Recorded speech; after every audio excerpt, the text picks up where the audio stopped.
Assalamualaikum warahmatullahi wabarakatuh. Sahabatku seiman sekalian, ada suatu hal aneh yang terjadi pada makam Abu Jahal. Dan baru-baru ini ada seorang konten kreator dengan nama kanal YouTube Alman Mulyana yang sedang mengunjungi makam Abu Jahal. Di sana dia menyadari apa yang akan terjadi pada orang-orang yang melawan Allah Subhanahu wa Ta'ala dan Rasul-Nya.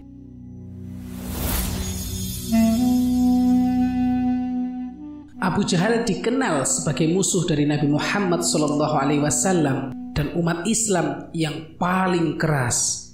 Nama aslinya Amr bin Hisham, lahir di Mekah pada tahun 570 Masehi.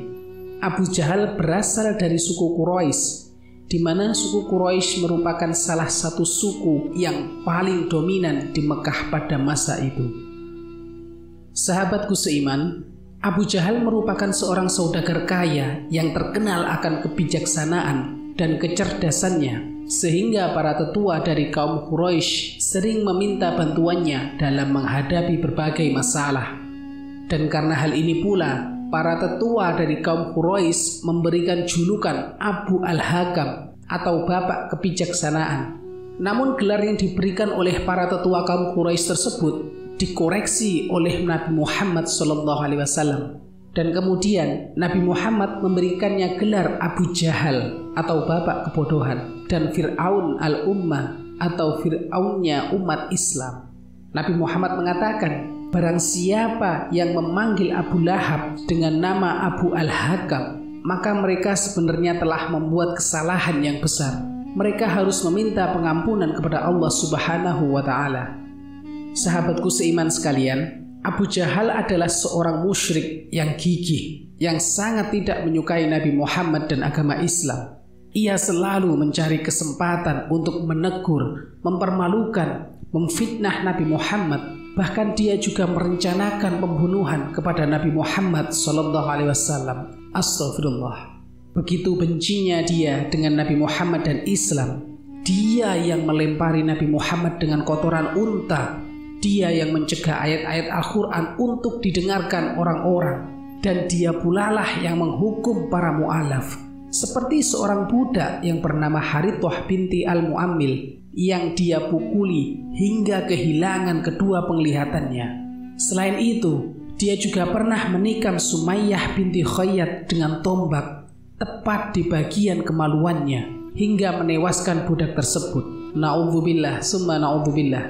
Bahkan bukan hanya budak saja. Pernah suatu ketika Abu Jahal mengetahui seorang saudagar mu'alaf. Lalu ia memerintahkan kepada orang-orang agar tidak ada seorang pun yang berbisnis dengannya. Hingga akhirnya saudagar mu'alaf tersebut tidak dapat menjual barang dagangannya dan menjadi miskin. Lebih parahnya lagi, Abu Jahal pernah melakukan pemboikotan terhadap kaum muslimin selama 3 tahun dan dia enggan untuk mencabutnya, yang akhirnya berdampak kepada para kaum muslimin berhijrah ke Madinah dan meninggalkan seluruh harta mereka. Hal ini pula lah yang akhirnya memicu perang pertama antara kaum muslimin dan kafir Quraisy, yaitu perang Badar. Sahabatku seiman sekalian, pada perang Badar inilah akhirnya Abu Jahal tewas di tangan 2 orang pemuda muslim, yaitu Mu'adz bin Amr dan Mu'awidz bin Afra.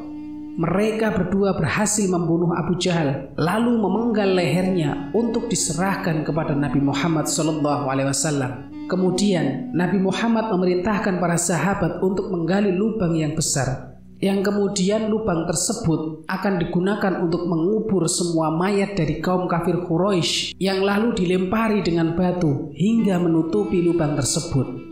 Di sanalah ditandai sebagai letak dari makam Abu Jahal. Makam Abu Jahal terletak di daerah Badar, sebuah lembah yang terletak antara Mekah dan Madinah.